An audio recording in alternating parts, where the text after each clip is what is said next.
Hey, everybody from around the world. Paul Sterling here, relationship and intimacy coach. And I am joined by one of my mentors, somebody I just finished taking a relationship course. If I'm not teaching them, I'm taking them. And Martin gave me a whole nother level of understanding. So what I'd love to do is, there's a comment sheet. This is not just a conversation between Martin and me. It is a conversation between all of us. So your comments are welcome. Your questions are welcome. And before I introduce our international super speaker, I'm going to ask people to do a little quick exercise.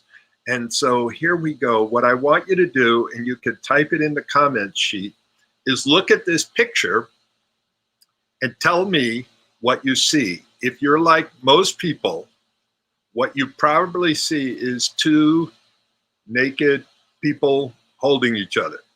And this will tie totally into our conversation today, but just look at that picture for a second. Then look a little closer when I point something out. What do you see now? And if you're like most people, what you see circled there is a porpoise. And then when you start to look a little bit closer, what you see is a whole bunch of porpoises. And what that's got to do with today is we look at relationships one way, and then somebody like Martin comes along and teaches us a different way of looking at it. And all of a sudden we see relationships very differently. So there's one other setup here, and then I'm going to dive in and have our speakers start talking to us here. But there's a huge difference between change and transformation. And change is like when you have a problem with a pen and it runs out of ink, you get a better pen. And transformation is when you create a whole new world of possibility. So pen to a better pen, that's a change or improvement. Pen to a printing press is a transformation. And today, one of the things I think that Martin's been so excellent at is giving us a whole different way of looking at relationships. So it's not just a little improvement, but it's the possibility of a transformation. So you're in Istanbul right now. So what time of the day is it there? It's 2:10 in the morning. I love your incredible dedication. So if you fall asleep during the show, we know why. Yeah, I'm in California. It's 4:11 now. What I'd love to do is people make comments where you're calling in from. So how in the world did you get on this journey to being a best-selling author of two different books, not one, but two books, Integral Relationships and the other one, I love it, Sex, Purpose, Love. I mean, like, lay it right out there. Yeah. So how I ended up in Istanbul is, well, thanks first of all for inviting me to your show. I'm really honored because you're a much more best-selling author than I am. My books are very complicated. And but my work is originated or is based in Ken Wilber's integral philosophy. And Ken and I, we share one thing in common, that we're both bald. And I swear I shaved my head before I knew of Ken Wilber. So that's not just imitation. And there is a coaching academy here in Istanbul which I was totally surprised to applies the integral model to their coaching work. And so I guess they looked at inviting Ken Wilber to Istanbul to do a training, a workshop, but he doesn't travel. And so they found the next best guy who's bald, I guess. So I was sort of like the stand-in for Ken Wilber. And I was very suspicious when they contacted me the first time, but they paid me well and they bought the ticket. And so I came here to Istanbul and I had a ball. I mean, these people were so excited. And when I did my book introduction in LA, Sex, Purpose, Love, one person showed up. And here were 20 people in a workshop who paid a lot of money to listen to me or to do the workshop with me. And I felt also a little alone in Los Angeles, where I lived, and my house had burned down 4 years ago in the wildfires in California, which now rebuilt, and so old story. But anyway, they invited me back and said that was so great, and we want to translate your book, and we want you to come back here. And there was also a woman, to admittedly, who was very fond of me and wanted me to come back. That didn't work out.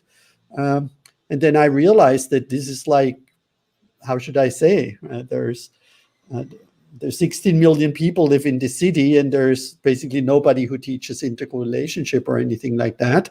Plus, life is very affordable, and I feel really I can make a difference here. So give us a dive into like those two words, integral, and what does relationship mean? Because some people think of relationship as a noun, like I'm going to go buy a boat and I'm going to buy a relation. I own a relationship. And so how is it that you look at it so differently? And by the way, I guess I'm in the bald-headed club too. So so you're third in line, so. Next time, we definitely are going to have a woman here talking about integral relationships. Yeah, there's plenty of them who can talk about it. Yeah. So I mean, yeah, what is relationship? To me, relationship is co-creation. So love actually to me is co-creation. I mean, the whole universe is co-creation, right? Atoms form molecules. Atoms fall in love with each other, and they co-create molecules, and molecules co-create tissue, and tissue create cells or cells, and they create tissue. I got it wrong. And tissue, then cell tissue creates organs, and so on and so forth, right? And when we come to individual humans, this co-creation continues. Individual humans co-create couples, and then out of these couples emerge families are co-created out of couples, and then communities are co-created out of families, at least traditionally, right? And that's one of the things that are a little different now in the last 50 years, where women became very independent and pregnancy became optional. And so we often don't really think so much about these co-creative aspects now as modern and postmodern human beings, where we are the me generation, right? And so that's what I mean with relationship, is co-creation. The co-creation, and here we're getting comments here. Don't let Martin's modesty fool you. Integral Relationship is a deep but very accessible book. I haven't read the newer one, but I'm sure it will be equally as good. And we have people from Dallas, Texas, and hello, and all that. So what is fundamentally different about integral relationships than normal relationships? So I'll give a setup for the people. When I talk about it, there's the Walt Disney Happily Ever After. So you get the hard work is getting to the relationship. And once you're in a relationship, that's the reward. Oh, I like that. The other one is the Lord of the Rings, which is like when the relationship starts, that's when the hard work, that's the journey, the struggle, the challenge. So what is different about this? Yeah. That is a big question, right? It always feels a little unfair because, it's an 800-page book. So then I say, okay, give me the the cliff note. Or See, the that's cliff note of the cliff note of the cliff note. my book is like 100 pages. Yeah. So I mean, this term I just adopted from Ken Wilber into the integral model, and what is in essence different is that we look at relationship from a developmental perspective, that we are not just only human beings, we are human becomings, I call that. Right? And so what's different is that, and that may sound judgmental to a lot of people, is that we look at humans and then at relationships at what level of development in several, we call these developmental lines, are people, and how does that impact their relationships when they are. That was of most interest to me when I wrote my first book, when there are at different levels of consciousness development, to use that overarching idea. Yeah, I think And this. so, and this is very, very different from anything else. Well, I think to take the way that when I was taking your course, it kind of the big aha I got, it's like if somebody is learning basic math, addition, subtraction, and then you come in and say, if you love me, you'd know calculus. Yeah. And it's like we are at these 8 different levels that you talk about of sort of the growth and evolution. And when I was in my beginner relationships down at the bottom, I didn't know how. It wasn't a matter of not loving. It's like I hadn't evolved. I hadn't matured. So keep going on that. It's like it was a big breakthrough because people take it personally. If you love me more, you'd be more evolved, sort of. Yeah. So this kind of started out when I lived in Northern California, and when I separated from my second wife, and we have 3 daughters, and I started dating.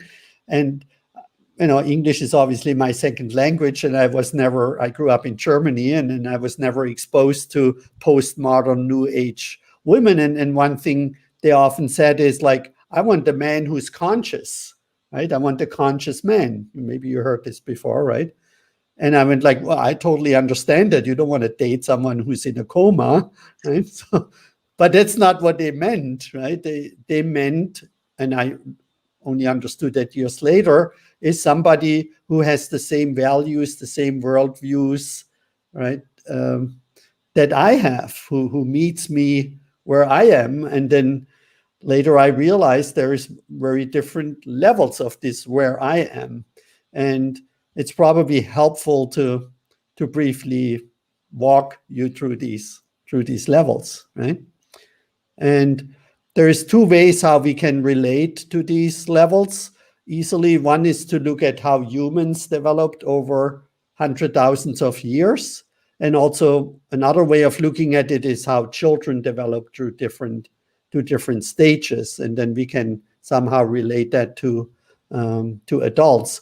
And the key question that the easiest to ask is, what are you most concerned about, right? Or where is your focus? Where is your attention?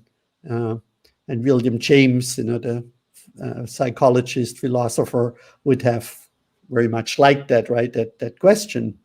And so at the very beginning of humanity and after we're born, our main concern is survival, right? And in adults, that means including sexuality. So that's basically at the first level controlled mainly by the reptilian brain.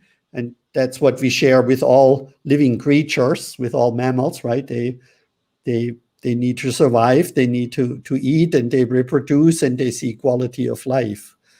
Then when we become self-conscious, we become afraid of the world, right? Children are very easily scared about stuff because they don't understand it. And in order to find safety, they bond with their family or with other people that can give them a sense of safety and belonging, but belonging mainly out of safety reasons, to protect them from all kinds of visible and mostly also invisible threats, right? Like ghosts and fairies and voodoo and energies and all that stuff. So we use all kinds of rituals and objects and things like that to appease ghosts or to have good luck charms and things like that. And it's all in the name of safety. Then, so is that level 2 then? That's level 2 of 8. So okay. And we're going to get to a more differentiated thing around that shortly. I want to go as fast as possible, not to bore you out of your freaking mind. And hold on, just one thing, Martin. For people who like start to get this, he's going to be teaching another course in September. This is the kind of thing where you could go back to the same exact course several times and each time get a different layer of what it's talking about. So even though in the beginning it might seem a little heady, this might transform the way you look at relationships for the rest of your life. So dive back in there. Thank you. Yeah. And so what's interesting is that there are relationship books written for every level except for level 1 and 8. Right? So, or maybe 8, if I may be so bold. Maybe my second book addresses level 8. So level 1, where we're in the pure survival mode, we don't need relationship books there. We know how to eat and have to have sex, at least at a very procreative basic level, not at an advanced level, of course. Right? But level 2 has relationships with like using astrology to find your perfect partner, for example, something like that. And then level 3 is what we call the egocentric level. This is where kids learn to say yes and no, and adults learn, what do I say yes to? What do I say no to? Right? Where are my healthy boundaries? I want to be respected, right? And I want to assert myself. I want to be powerful. I want to be happy, and I want to have it all. I want to have it now. And so even like I studied with Eckart Tolle initially and then ran a Power of Now group, and a lot of people who live in the now, right, they can be egocentric. They say, I don't care about tomorrow. I don't care about what happens in 10 minutes.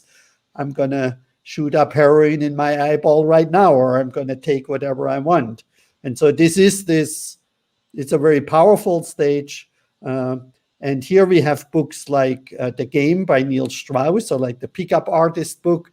And we have Ellen Fine's book, The Rules, if you ever read that book, right? This is all about how to manipulate men, that you can get from them what you want. And this is the only stage where relationship books are specifically written, except for David Deda's book, The Way of the Superior Man, for males and for females, how to manipulate the opposite sex for our personal gain. It's called egocentric, right? And so instead of being dominated by your environment, like in the magical stage, and you're scared, now you take control of your environment and you manipulate it in order to get what you want. And the mantra there is, if everybody takes care of their own happiness, then everybody's happy, right? Right. And if everybody takes care of themselves, then everybody's taken care of. And that you see that often in relationships, that people then say, well, I'm happy. Don't make your problems into my problems. Deal with your own shit and come back when you're not such an ass or bitch or whatever, right? So there's not much co-creation in that sense. And then at one point, humanity and people realize, well, if I take care of my own happiness, but that makes another person unhappy, or when they take care of their own happiness, let's say sleep with my best friend, total my car, take all my money, right? Then it's not so easy for me to take care of my own happiness if I'm abused in a way. So people realize at one point that's not the best model to get along in society and to have relationships. And they enter what we call the mythic stage of rules and roles, right? Where we say, okay, this is what a higher authority, usually a religion or some other guru or a government or military or whatever, tells us what is the right and wrong behavior, what is allowed, what is not allowed, and what should we do and what should we not do. And we have to bring sacrifices. So you sacrifice things in the now and you get future rewards for it. right? Some kind of, you go to heaven or get a medal or some kind of reward in the future. And it's all based on some old myths. So it's not based on science or rationality, but just this is how we always did it. And so don't rock the boat, don't invent new things, right? That's too dangerous. Be conservative. Which level is this? We're already at 4. We're making progress here. And so as you're listening to Martin talk about this, try to find out where you are and where you've been, and maybe think of relationships where you've been in each of these different stages. That's where I started to for this to really make sense and start embodying it. Yeah. So we all went through these stages, and some of them maybe we skimmed through a little bit. And that's not a good thing because, what each stage, and I'm glad you interrupted me here, is that you develop some healthy aspects. It's like climbing a ladder, but the ladder doesn't have rungs yet, right? Mm-hmm. It's just the direction is given, but the rungs are not there. And you build the rungs of the ladder as you're growing. And nobody builds a complete rung. We always have some holes in our metaphorical ladder. And I'll come to that a little later about these holes. And what we're transcending, what we're letting go of, are the limited views, the negative sides of it. So each step, each level has some positive aspects or some basic capacities and qualities that we want to integrate, and has some limited views that we want to transcend. So that's why this is a little bit more complicated than we can go into right now. And we spent like 4 modules in our training just to explore all these different levels.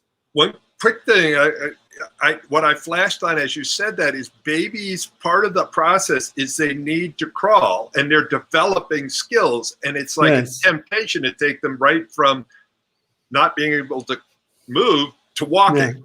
To running a marathon. Right. Yeah. So this is like, you get the idea. Humanity developed, humans develop, babies develop. That's the idea. Now, out of this mythic stage arises the rational stage. And in the mythic stage, it's not obvious, but we get patriarchy. Males take on the full responsibility and have all the rights in the public sphere, often also dominating the domestic sphere. Sometimes women have some rights there, have all the responsibilities in the domestic sphere. And now, all of a sudden, 500 years ago, we get the Enlightenment, we get science, we get a separation from the church, from science and from morals, and we get female liberation. A lot of people don't know Mary Wollstonecraft wrote The Vindication of Women in 1798. So feminism is not a new invention that started at the late part of the Enlightenment period. And from there, of course, then were hundreds of years of development of feminism. And that is an orange emergence. Also psychotherapy or psychology is an orange emergence. And everything that we put modern in front of is what we call the rational stage. So we have the archaic, the magic, the egocentric, the mythic, and now the 5th stage is the rational. And you added one thing there, Martin, which people may not have got, but there's colors that match up. So you brought in orange, but you haven't brought in the other colors.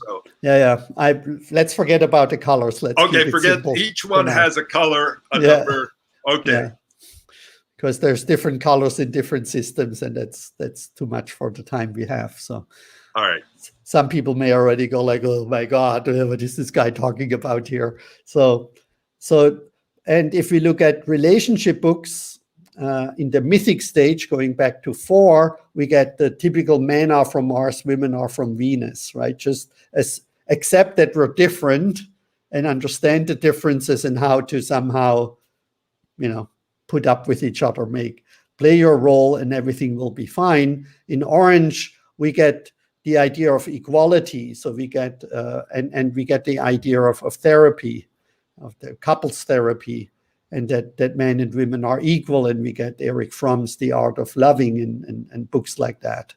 Right? So it's very different. And we see, like, we also watch movies that show us these different levels of consciousness. So Marriage Story is sort of like an orange type, or it's complicated, and Eat, Pray, Love. Is it Eat, Pray, Love? Yeah. It's sort of like a modern type, relationship approach. So that's the fifth stage that probably a lot of people are familiar with. And this is all about pursuing the good life, right? Social status, having a big house, big car, trophy wife, these things. And then out of that emerges the sixth stage, which we call pluralistic, or the sensitive self. And that has, I say the color green because there it really matches sort of like with the idea of the Green Party. This is the first stage where we elevate the feminine, and often females, over the masculine. And we want to end patriarchy. And we talk about the toxic masculine, right? Everything feminine good, every masculine not so good. And instead of coming from our head, like in Orange, right? Where is the scientific proof? It's all about objectivity. We move to subjectivity in the sixth stage, the sensitive self, nonviolent communication, right? Showing feelings and being in touch with your feelings. And we also get a new form of spirituality often there, of instead of calling it God, we call it spirit. And so the relationships become very sensitive oriented, and we get books like The Way of the Superior Man and Love and Awakening. But all of John Walwood's books, for example, cater to the green level, Deepak Chopra, The Path to Love. So there's like a East and West, Eastern spirituality, Western psychology merge, and nonviolent communication that you're trained in, Paul, with Marshall Rosenberg, is a way of communicating at the sixth level.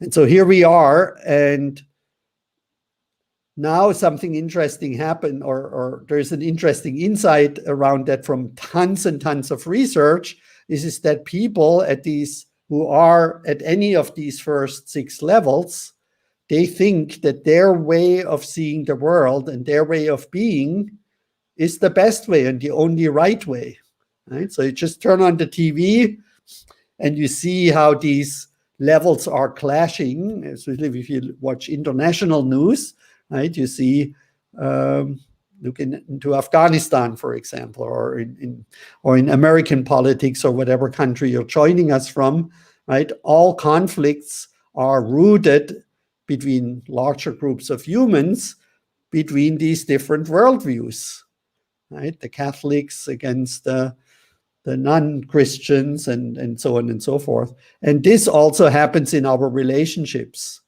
And so when we traditionally fell in love with someone, we usually met that person in an environment where people at the same level of consciousness were hanging out. So you either met them in some street gang, let's say, or in some kind of magical community, or you met your partner in a church, or in the military, or in some other mythic organization. And we're kind of generalizing here a little bit. Or you met them at MIT or at a university where the more the rational people were, or you met them Burning Man.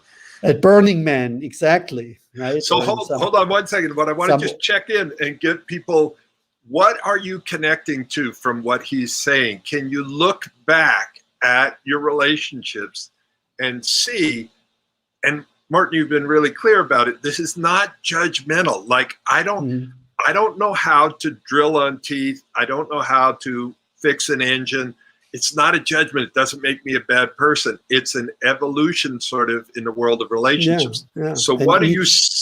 Yeah. Go ahead. I just want to say each level contributes very important aspects to society, but usually people don't see that, right? Some people want to defund the police, get rid of the police. Other people want to put more money into the police, right? And so these worldviews clash, but usually everybody, every level contributes something vital to a functioning society. And so, well, let's keep going on this. And then I want you to weave in a little bit of like, is it possible in a relationship where, say, they're at level 2 or 3 to stay in the relationship and evolve, or do you need to get a new relationship to evolve? Yeah. So let's jump to 7 and 8 and we come back to your question. So level 7, we call integral. And here we come to, here the word integral comes into play. And when people reach the 7th level, and hopefully all of you who are listening go like, well, finally, because this is the first level, oddly enough, that has the mental complexity and the life experience, right? So here are two important aspects. You know, theory without experience is only intellectual play, right?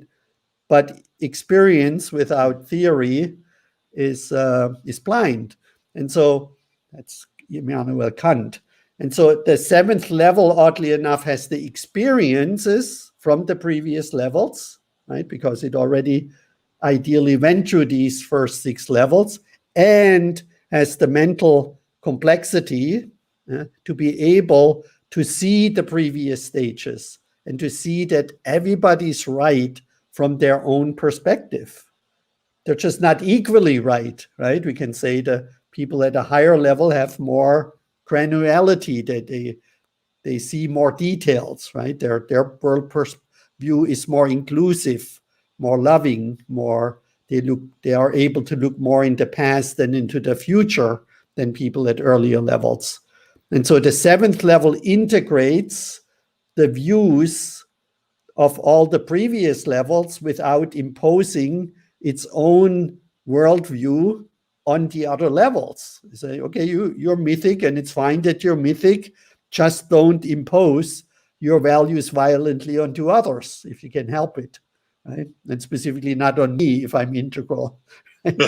So we integral people act in their self-interest without imposing their own worldview onto others. Every other level below 7, so 1 to 6, does that. And so that's the tricky part now. And you wanted to say something, Paul? Yeah, and I want to weave in the comments here, because this kind of falls in here, talking about it and the effective change to bring gender equality to the two different things, with lots of work still to be done on this in 2021. I believe there is gender spectrum and versus, so binary thinking such as Mars and Venus frames fall short. And it's interesting you're bringing up in this conversation the different relationships and what levels are the old roles in, way back with 2 or 3, like gender roles. You're a man, here's what you're supposed to do. A woman. Yeah, I mean, this comment is exactly showing that from an integral perspective. We'd say, no, for mythic people, they want to have the divided gender roles. That's the level where they are. And so from a 5th rational level, or specifically from a 6th pluralistic level, of course, we think that's wrong. Women get dominated by men, and men have all the power and things like that, But that's not true for people who are at level 4, right? And so we don't want to impose our ideas around gender equality or inequality, to people who have a different worldview, or to say that a different way. We want to be with a partner who shares our own ideas around power and gender equality and things like that. So that would be my comment to that comment. Right. Right. And someone else, I'll say one other quick one here. Someone saying here that they've moved up and down in the levels in tandem with partners that I've chosen. Yeah. So let me briefly just talk about the 8th level, so we have that out of the way, and we can go a little bit more into the details. So Integral, is curious about people at the in first tier consciousness, we call that 1 to 6, and in a way from a top down, right? So like, okay, I see you're at level 4, and I know exactly what's going on there, but they're not really feeling these levels inside of them. It's kind of like a more heady construct for them, right? An understanding, and it's often comes across like as arrogant and condescending. Been there, done that. I'm no longer, engaging with you unless you pay me, right? Or something like that. And that's kind of like makes integral people often feel very alone and isolated. And so the 8th level really goes beyond language and constructs and concepts in that way. It still has the map when it needs it, but it is much more interested in the full embodiment of all the previous levels. And so there's like a re-emerging, coming down from the mountaintop, right? And going into the marketplace and really engaging authentically with people wherever they are, because we realize this is all still alive in me.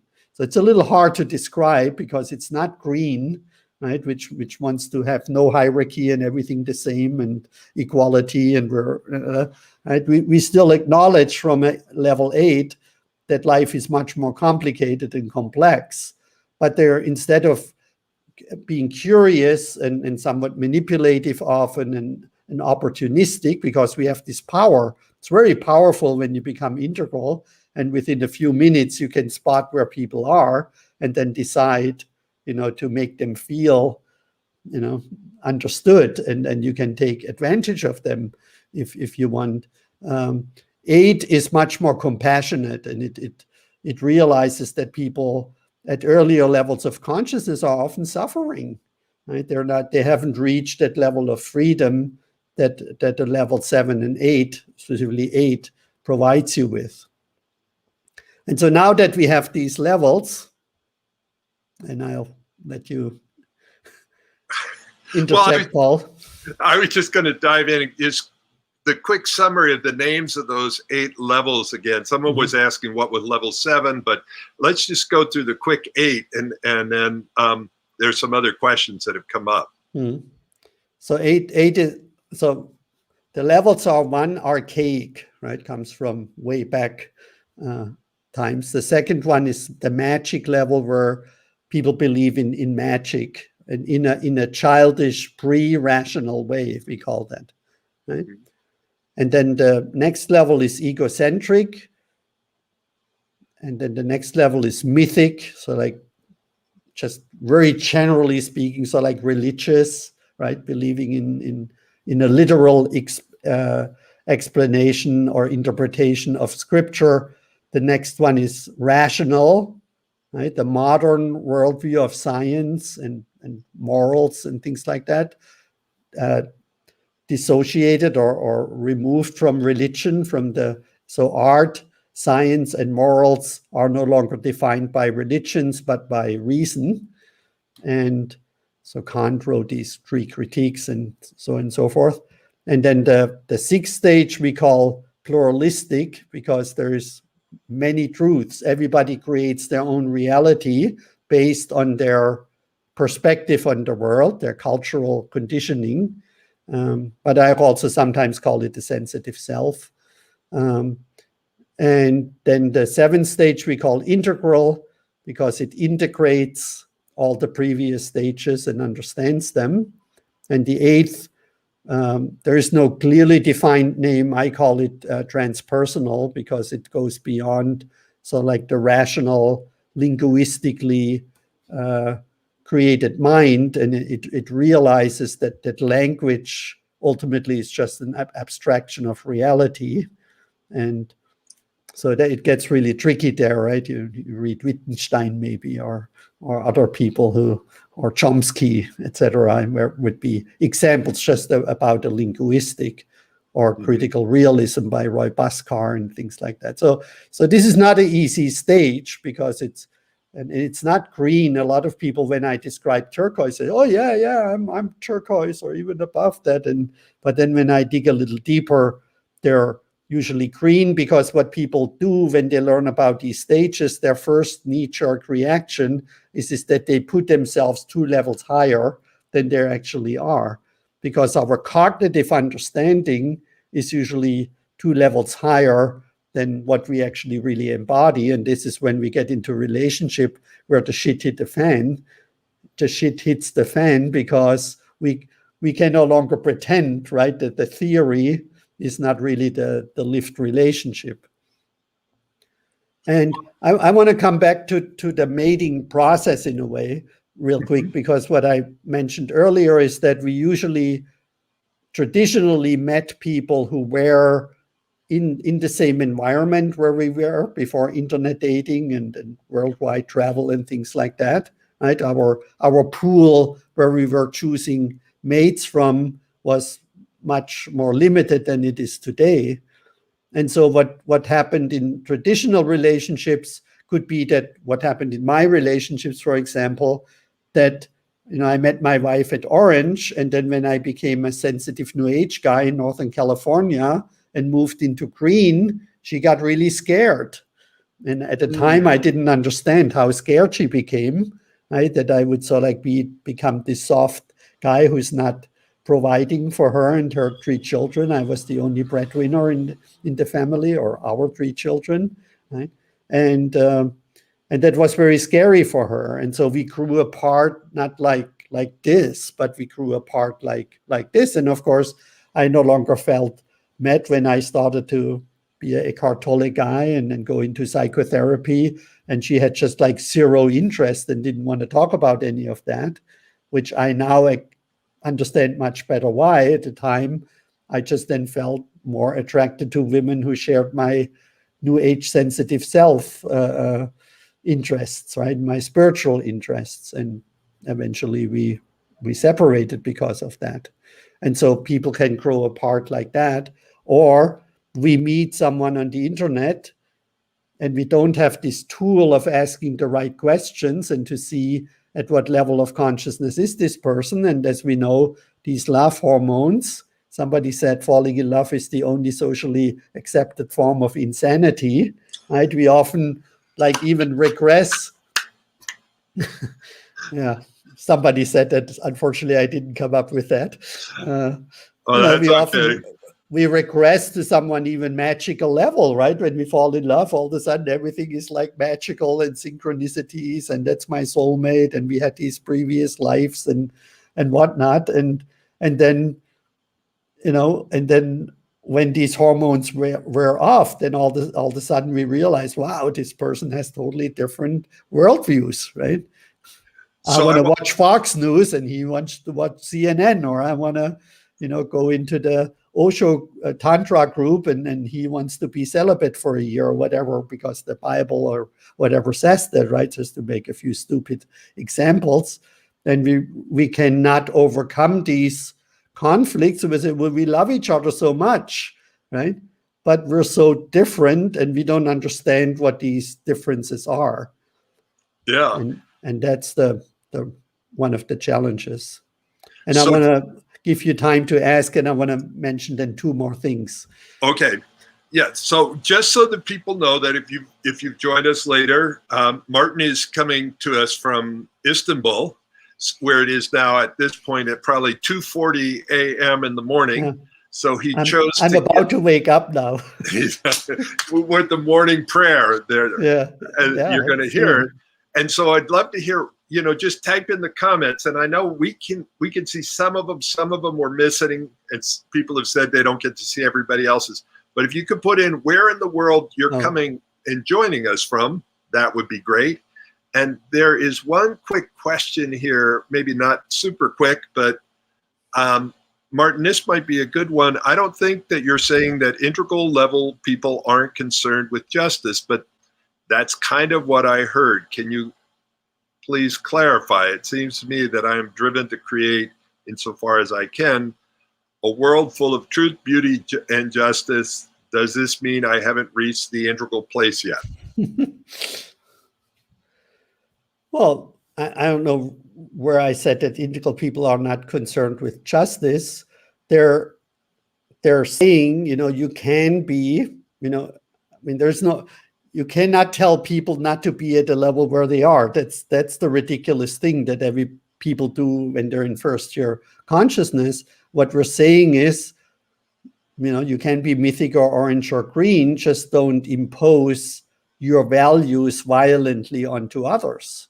And that would be justice, right? To say within your realm of your group or your own personality, there's no other choice. You are what you are, but don't impose it violently onto others, and also specifically not on me. Right? That's a little bit so like the integral level is like, I just told you my truth, and I know you cannot understand it. I understand your truth. Therefore, I'm more evolved than you. End of story, right? And I'm moving on, so to speak. Or I'm not even telling you that I can see where you're coming from, and I don't even try to get you to understand me. And so this is also where this becomes difficult, integral relationships, because a lot of people go like, well, that's way too masculine, way too heady, way too complex.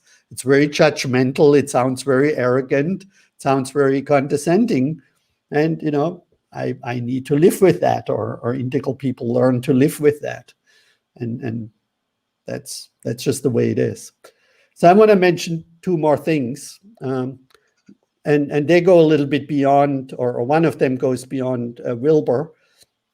One thing I saw, and I do workshops for 10 years now, in all over Europe. I'm 3 years in Turkey now. I've been in Moscow, in Australia, in America, in different parts. So I presented this work to a lot of people and got a lot of feedback. And what I already realized when I wrote my first book, Integral Relationships, is that there is a tendency of women to grow in what we call transcend and include, and men in a way of transcend and exclude. And there's David Data gave me a really nice metaphor of a river, right? So the men grow more like the banks of the river, meaning once they build the next level or the next rung of the ladder, they're operating most at the time, unless they regress. Regression is always possible, right? When we lose it. But usually they operate most at the time from the highest level that they have reached. Let's say the green level, or the sixth level of the pluralistic, or the fifth rational, while females have a tendency, right, because they traditionally raise children and they have their period, their cycles, right? They're more like the flow of the river. So they also have a highest level that they can go to, but they're more including the previous levels, including the limited views, right? So don't celebrate too soon and say, oh, that's great, we include everything. Yeah, you include the basic capacities, but also the limited views. While the males, usually operate mostly from the highest level that they have reached. So they excluded a lot of the basic capacities of the previous level, but also the limited views. And so that makes relationships, once you see that complexity, even more challenging, right? Because the woman then feels, well, I feel met by him, and usually you don't have this language if you're not integrally informed. So you say, well, I feel met by him as like he's rational and he can fix things and he has a good job and he makes the money and things like that. But when I need him to embrace my feelings or to be more traditional, let's say with my family, or do some tarot card reading with me, or he's not interested in astrology, this is all woo-woo, I don't feel met, right? And then women usually then meet these needs with other women, or potentially with other men, which is a slippery slope.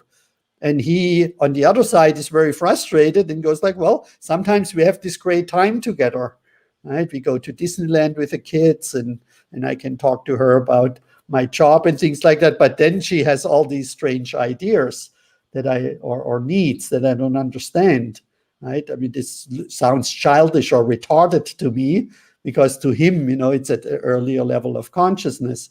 Only an integral man, that's why I wrote my first book. It's called Integral Relationships, a Manual for Man. And and sometimes I put my finger here and say it's a manual for me, because I really needed to write this book for me to know how to relate with these New Age Northern Californian postmodern women. And so that's one difficulty, that when you're an integral man, you go like, okay, now she's at a pluralistic level, this is what she needs. Now she's at a rational level, that's what she needs. Now she's at a mythic level, and that can change within minutes, right? It's right. And Yeah. I have this image like with the man, right? An on and off switch, and then below is the box with all kinds of dials and switches, and it says woman, and some people find it funny, some people find it not so funny, but this is why there are all these jokes that women are so much more complex than men, right? So like understanding women, and somebody shows you a 2,000 page book, and then it says volume 1, right? It's like, and we get the jokes. So that's one aspect where we're having specifically for men being integrally informed, but for women too, is helpful. So I pause here, and then I want to say one more thing. All right, there is a thank you for pausing. Would you speak on this? Be willing to speak to self-interest versus getting needs met. And I want to be careful here, because as we're going through this, there seems to be an evolution, at least in my world, of that what it meant to be a man versus a woman is changing a lot, that the rules, roles, responsibilities, as we as a culture, in at least some parts of the world, evolve. My mom was a feminist, and I grew up in that household, and I have been watching the evolution of the relationship between men and women. And I want to be careful that in all these comments, there is not any perception of up, down, men are better or women are better. It's like we're learning how to get along, and these tools help us as humanity to start to understand. It's like we've been given this car with no owner's manual. And so this is starting to be like a little bit of an owner's manual for this thing called relationships. Yeah. I mean, this is unprecedented in human history, because, countries or at least communities were very homogeneous. So most people were either egocentric, or they were mythic, or they were rational. And now everything got kind of mixed up, and we also get the sixth stage, the pluralistic stage, and that's one reason why relationships gotten so complicated. Yeah. So I want to mention, may I, or you have? Yeah, go for it. I like your questions and your additions. I just want to mention one more thing that's a little technical, but hopefully you can follow me with that. Is what the first three stages, we call, or philosophers typically call, pre-conventional. Why? Because these people have not learned yet to follow conventions of society, right? So they basically do whatever they want to find safety or to find happiness in the now, right? Whatever makes me happy now is cool. I don't care what the law says or what the parents say or what the government says or what religion says. And then the next two stages we call conventional, because there people follow the conventions that are given either by a higher authority or by reason, right? And then we have a stage, the next higher stage, the sixth stage, the pluralistic, which is post-conventional, right? So it's beyond conventional. Right? You probably felt a little bit, I'm not following all the conventions. So you're either pre-conventional or you're post-conventional, because they have something in common, the pre and the post-conventional. And strangely enough, most people don't find the word what they have in common, and they're both unconventional. Right? And now something interesting happens, and maybe to a lot of you that happened or is still happening, is that since the 6th level doesn't like hierarchies, so if this comes you the wrong way, if you start to get tired and upset about these hierarchies, right, that may indicate that you're at level 6, which is a huge achievement because you're already in the top 10% or top 5% of humanity or of Americans, not even of humanity. You're in the top 0.1% of humanity. So I don't want to belittle that. That's a very important stage. But the tricky part is that people in the 6th stage have a real hard time to differentiate between post-conventional and pre-conventional. Mm. And now what is happening is that in the green stage, and we're not talking about it now, but we're getting something what I call the masculine feminine. I'm not talking male female. I'm now talking masculine feminine role reversal, where males integrate usually their feminine side and become snacks, the sensitive new age guys, the marijuana smoking, guitar playing massage therapists who want to talk about their feelings all day but don't have a real job, right? Just to give a overall description. And I've asked my friend Dan, how do you feel? He said, oh, I'm so glad you're asking. How much time do you have? Right? And you get my drift, right? I do. It's an interesting face. But then when you say, well, I just wanted to know how you're doing. I don't have time. He said, well, now I really feel my feelings are hurt because I thought you really care about me. And so why do you ask how I am if you don't have time to listen to me? And then if you say, well, I have time, 2 hours later, then he's still talking about, I'm overdoing it a little bit, right? So while women are often interested in feminine power work and into, becoming often very challenging to men, whatever a man says, is need to be challenged and questions. And then if he gets defensive, it's like you cannot win in the green stage as a guy typically, right? And this role reversal, then feminine masculine reversal, leads to men. Then the green women are way too challenging to them to fall in love with women at stage 2 or 3, and the males in stage 3 are way too soft for the females. They're not macho enough, they're not aggressive enough, they're not dominant enough, right? Because they always say, okay, if I touch you that way, do you like this, baby? And so they fall in love with often egocentric males because they're both unconventional, and green cannot tell the difference. That's called we call that the pre-post fallacy. And when I see that happening and I explain that to people who are open to hearing it, who are in such relationships, they go like, oh my fucking God, because I can explain to them how this relationship started and how the pre-conventional person became increasingly abusive to the post-conventional person, who then felt all this guilt, because we don't want to marginalize people, right? We don't want to judge people. We want to include everyone. We want to love unconditionally. And now this person, right, maybe violated some agreements that we had or really abused us on a material, physical, emotional, spiritual level. But since we don't want to be judgmental, we want to love that person anyway. And we totally burn out. At one point, we can just no longer handle it, right? And as soon as we start to have boundaries, they go, well, I thought you're so enlightened. I thought you're so not non-judgmental. I thought you're so spiritual. And now you give me a hard time just because I stole your money, or I slept with your best friend, or I totaled your car, whatever, right? That the person did. I totally, I can picture certain clients or things in my life. Let me do this. We're at the edge here of our time, and I want to respect your time. I want to know, how can people find out more? I know you've got several things, and I want to put up, here is one thing, which is your website. And on that, I believe in September you'll have it is it 26 week? Is it? Yeah, it's 26 weeks. Yeah.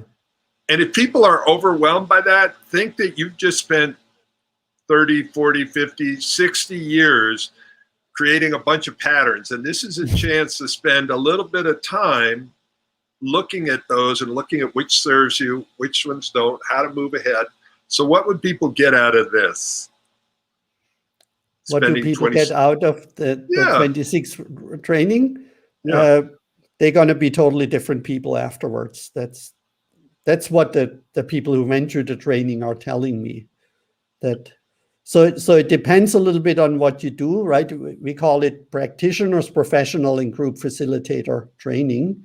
So most people, transform or are in the way of transforming to the integral level of understanding not only these levels of consciousness development, but also spiritual development, sexual development, anima-animus complex development, feminine, masculine polarities, personality types, love languages, Enneagram, attachment styles, personality disorders, 3 forms of life purpose, biological, transformational, and transcendental, and co-creation at the level of the 7 chakras. So we also bring in chakras at the end of the training. So we go beyond the standard integral model. And, some people drop out. Obviously, it's too much and too complicated. But the 80% who stay with the training, they across the board say that, it's just transformative. And Paul, you probably can attest to that. I can attest to it. And I want to say that people come to it, at least in my experience, because I got to meet a lot of them, from it, you've done a really interesting job that there's professionals like me. I've been coaching couples for 25 years plus. I've written my own books. I got and I got a lot from it first for myself. And then for my clients. I remember taking a course with David Snark at one point, who wrote Passionate Marriage. Passionate Marriage. And I was in a room full of therapists, and it was like everybody was there for their clients. And I'm like, no, I'm here because I made all of these mistakes myself. I'm here for me. Client second, All right. So can they find out the information on that website? Yeah, they can. It's under trainings, so it's easy to find. That's really the nice thing about this training for me and for other people as well, that we have usually people from about 30 countries, and I would say 20% are PhD therapists, and 20% are coaches, and 20% are other forms of professionals in that area. And then there's couples and singles who just want to do the training for themselves. And it's such a fertile ground. And the training is about, 30% teaching, 30% one-on-one or group work, one-on-one or in male-female groups, and then 30% sharing, roughly, right? We're group share. So, and that makes it so rich because we all learn from each other, and there's about 400 pages, 120,000 words of training material that you get along with it. So it's basically a whole book. It's extensive. I've never seen anything like it anywhere. It's amazing. So 2 quick things. What I'd love to hear from the people who've been listening, if you've gotten something from it, if you could type it in, just let us know what you got from it. And the other thing is, if you think somebody else can get something from it, please, you can have the replay and listen to Martin again and again, because this is something you might want to listen to the same one several times to really get it. The last thing is, I believe you've got a live workshop in Turkey coming up too. Is that? Oh, yeah. You're a good marketing person. I'm a bad marketing person. Yeah, we have a international meeting here from September 4th to 8th outside Istanbul in an eco resort right on the Black Sea, very rustic, and we're romantic and so a little rustic. We have the whole place to ourselves. So it's in a little village. So it's not totally off the grid or anything like that, which can be nice for some people. There's other restaurants and things, but it's very rural and romantic there. And that's also international. I think we have like 12 different countries or so people. And we're specifically looking for males. So that's, my big passion in a way. I mean, I appreciate all the females who show up. That's great. But we have a relatively good ratio between males and females in the trainings. And I feel very passionate about sharing this with males. And then we let the females join us and give us their feedback. Be a little facetious here. Well, I think that part of what it is helping men catch up. I mean, literally, I taught in prison for 8.5 years. I considered it a feminist project for me because when men are abusive, it's the kids and the women that tend to take the brunt of it. And we're trying to get men caught up in a lot of ways to giving them better communication tools, relationship tools, all the rest of it. So thank you very much. I'm going to show one last slide here because this is the Courageous Love Show. I do this show Sundays at 4:05 West Coast time or 2:00 a.m. Turkey time, Istanbul time. And I do it Sundays at 4:05 West Coast time and Thursdays at 6:05 West Coast time. And next week's guest is going to be Kamala Devi and her husband, Michael McClure, talking about very different types of relationships and polyamory and the whole interesting world of jealousy and how do we deal with stuff. So we've got these amazing guests. If you want a deeper dive in this, definitely spend the time with Martin. You owe it to yourself, to your future. It will change your relationship to relationships. Any last word of wisdom before we bounce out of here? I don't know. Just learn, continue to evolve. I mean, that's the best I can say. Keep learning, keep practicing, keep evolving, keep loving.